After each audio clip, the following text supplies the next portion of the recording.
Hi, welcome or welcome back to my book sanctuary. I'm Bianca and I wanted to update you on my reading from the 25th of May to the 7th of June. So I didn't actually give you a weekly update, so this is going to be 2 weeks worth of reading, mainly because I read 3 books that were part of the Mafia Wars in the first week of reading, and I didn't really see the point in talking about 2 other books, so I thought I just wait and update you at the end of the 2 weeks, but now I have 11 books to update you about, so yeah. But with 3 of the books, they are part of the Mafia Wars, so I did do a vlog. If you wanted to check them out, I explain each book in that vlog, but I'm not going to talk about them here. But with basically the first book I ended up reading was Little Jack, which is part of the Motorcycle Club series. So with Little Jack, it is another Hell's Handlers MC book. So this is book 6. And basically with this one, Holly is the daughter of the new police chief. And the new police chief just basically has it out for the club. Hugely, massively. Holly and Little Jack are attracted to each other, are new neighbours, and she's a little conflicted when she realises he's part of the motorcycle club because there's a history there in her past. And she had a twin sister who's unfortunately passed away due to tragedy and tragic circumstances. And so she has a preconceived notion of who Jack kind of is because of her family and her father especially, but her parents don't treat her the best and sort of treat her like a child. And yeah, I really liked this one a lot. I liked her father and a bit of insight into him and his motivations and stuff. And yeah, I really liked this one. I quite enjoy the Hell's Handlers actually. Because then I ended up going into Joy, which is the 7th book in the Hell's Handlers MC. I just love everybody involved here. But Joy is sort of an anthology, I guess, if that's the right term. But each chapter is about another couple. Sorry, no, we'll start again. Each chapter is about a previous person we have seen before. So it's kind of like little snippets into everybody's conclusion and where their lives are now. But it also progresses the story a little bit with things that are happening. And I liked this. I liked seeing everybody again. And yeah, it was just a quick, fun addition to the series. But then I ended up reading Screw, which is the 8th book in the Hell's Handlers series. And I didn't like this as much as I would have hoped. But Jasmine's a friend of one of the girls, and she dresses very conservatively and covers up and has a past, and she has this attraction to Screwball, but she understands Screw is a womanizer, is not serious about relationships, just sort of wants to bang her and conquer her, basically. He doesn't want anything from her other than sex. And she recognises that and also recognises the fact that she might want more than sex. So it's just best to stay away and leave me alone. And Screw doesn't do that, not one bit. And he's sort of in denial about his feelings towards her. And then Gumby shows up. And Gumby is from another club completely and was tied in with her past. And I don't know how I feel about the past. And the reasons why she left are I don't know. And she has a relationship with Gumby and Screw. So she's always liked Gumby, but they never really went anywhere with it. They had a first date planned, but they never went through with it. And then she disappeared. So he's been looking for her ever since. And then he finally finds her, and yeah. And then things are conflicted because Screw's entered the picture and Screw doesn't really know what he wants. And then Gumby is attracted to Screw, but Gumby has a lot of prejudices in his head about gays and all that sort of stuff, so he can't like Screw as far as he's concerned. And Jazz is, conflicted, and yeah, I liked this one. It was okay, I guess. I just didn't mesh with it 100%, but I really did enjoy it on the other hand as well, because it was a Hell's Handler, and I do enjoy a Hell's Handler book. Then I moved into the Mafia Wars, so I read Binding Rose, Gunmetal Lily, and Ruining Dahlia, which, like I said, is in a vlog somewhere. You can go check it out if you want to. And then I ended up rereading Run Riot. So with Run Riot, I have read it before, and I'm just sort of going through the audiobooks for this series at the moment slowly while I'm doing things around the house or errands or painting, whatever. And with Run Riot, it's basically about Grace. And Grace is this Agathos, which is kind of like there's gods and goddesses all involved, and she's meant to have these 4 soul block bonds, and she hasn't found them yet. And they're meant to be Agathos. However, she's very, very attracted after making a prayer to the Daemon's goddess. So the Agathos have their own goddess and their own set of rules, and they're very strict and self-absorbed people, except for Grace. They're meant to serve humans for the humans' benefit, but I think the lines have been blurred a little bit with a lot of the Agathos. And then you have Daemons, and the Daemons are sort of bring out the worst in humans. So the Agathos and the Daemons don't like each other. And then it turns out Riot is a Daemon, and Grace may have a soul bond with him. So she might have 4 Daemon soul bonds. So I really liked this because there's a lot of cult vibes with the way the Agathos sort of operate, and I found it really intriguing. Just really fascinating with everything. The gods, the goddesses. And it's funny because in another way, it's also a very slow burn situation. Extremely so. Because then you go into Silver Bullet. And Silver Bullet is obviously about her second mate, Bullet.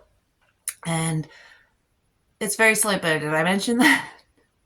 No sex pretty much happens, I think, till the end of the second book.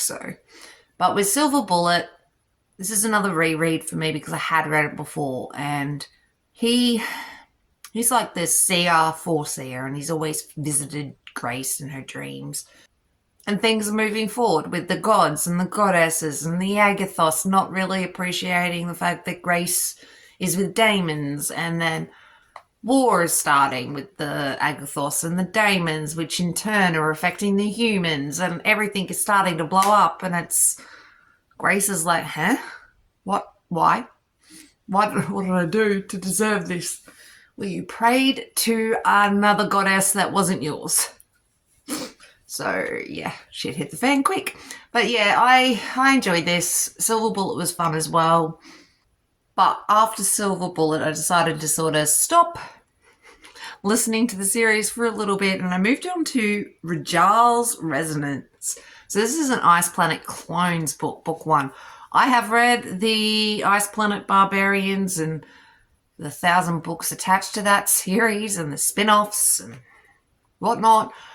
So I've read, obviously, about the original women, and then I've read about the people on the beach. I think I'm pretty much up to date in that series.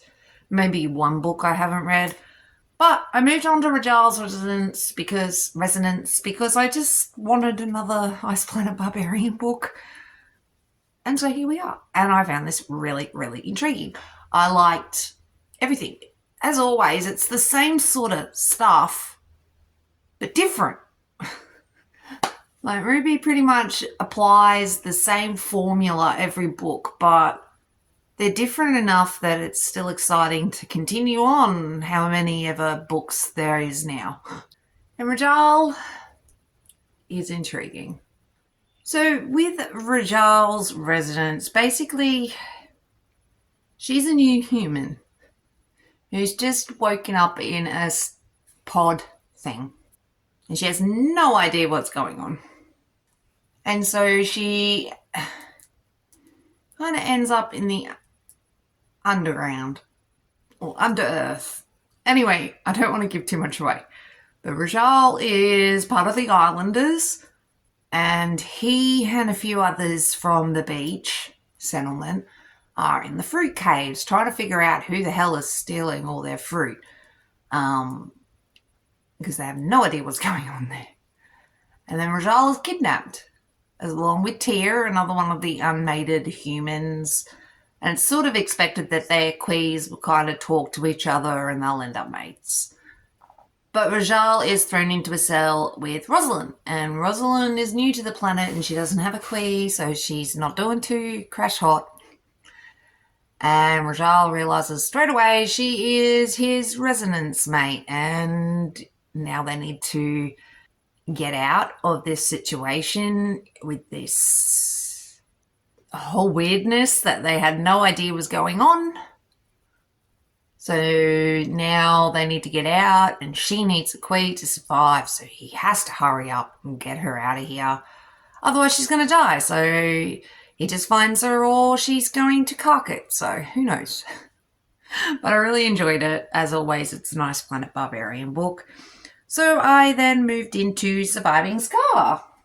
And Surviving Scar is basically about Vivi and Scar. And Vivi is one of the newly awakened humans, and she is mated or starts singing resonance to Scar, who is a new gladiator on the planet. And like all the gladiators, is a little bit confused on how this new game will be played. He's extremely cocky and arrogant, and he's the best, and that's the end of that. He's hilarious. I loved him. And Vivi's like, I'm stuck with this idiot. And Scar is attention-seeking, and Vivi is not. So they clash a little bit there, and I found this really sweet. I liked Vivi and how she sort of just starts to come to the fact that she's, she starts to realize and get more comfortable with the fact that she's stuck on this planet. She's kind of stuck with Scar, but he's growing on her, and he's the best. Just ask him. I really enjoyed him. He was heaps of fun. Heaps of fun. So after Scar, I moved back into Wild Game by Colette Rhodes. So this is the third book in Grace's story, and things are escalating. A lot of things are escalating, and I haven't read this one before, so it's all new to me for the rest of the series. Like I said, I've been listening to the audio books kind of slowly.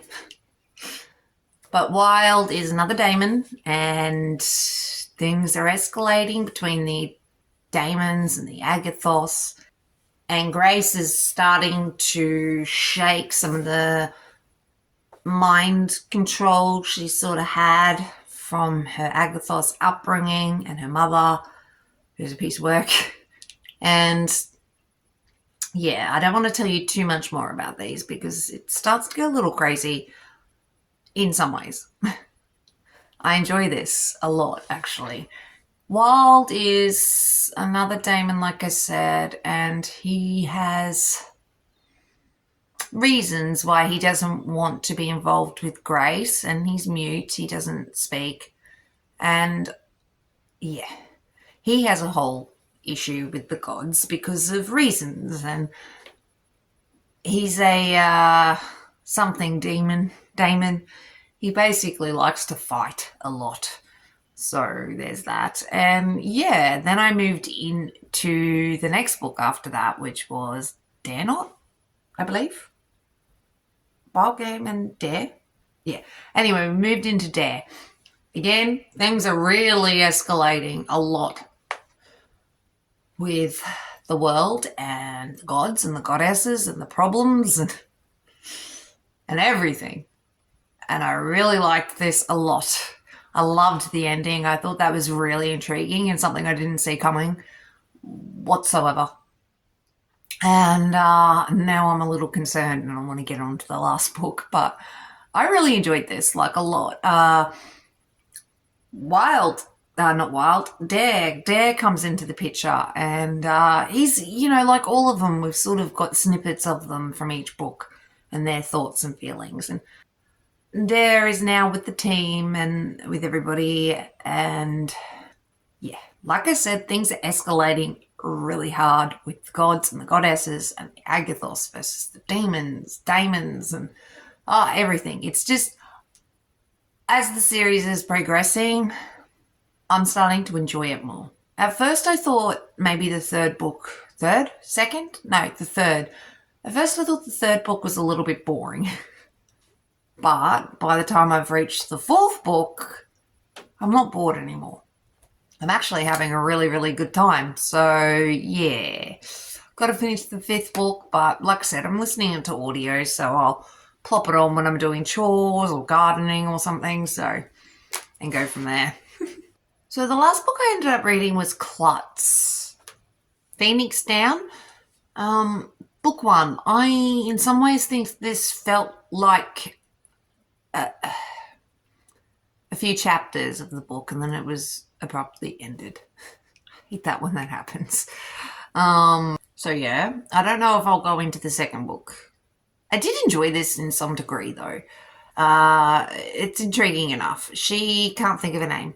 She is on this plane, anyway, she's on this plane and it crashes, and she saves five Jaguar shifters. In a lot of ways, she's very smart. In a lot of ways, she's very dumb. Anyway, she saves them. And then they start treating her like absolute crap. Maybe because this is a bit of a bully romance. I don't like it 100%. Because I'm not a huge fan of bully romances, as we all know. But she keeps following them, and they keep insisting she's human, yet she's keeping up with them pretty well, all things considered, with her injuries and everything they're doing. And yeah, and I think their excuse to keep her away is a bit flimsy. But anyway, they're trying to get out of the Amazon after the plane crash.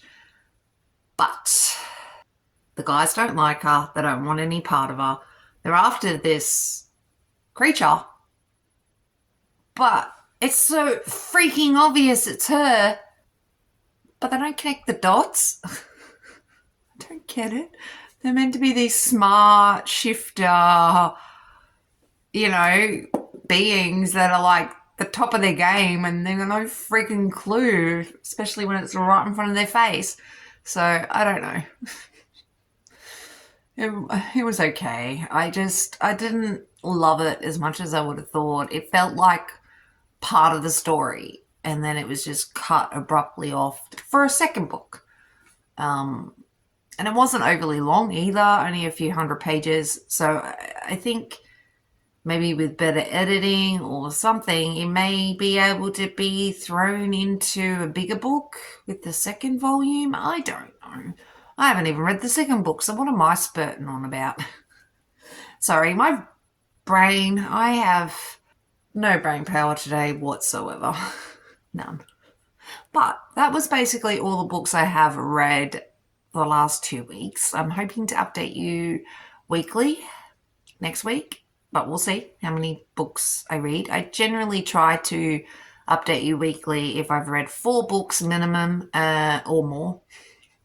So if I haven't read 4 books in the week, I generally try to make it a 2-week, but then that blows out of control because then I end up reading a higher volume. So then I've got like 10 or so books to talk about.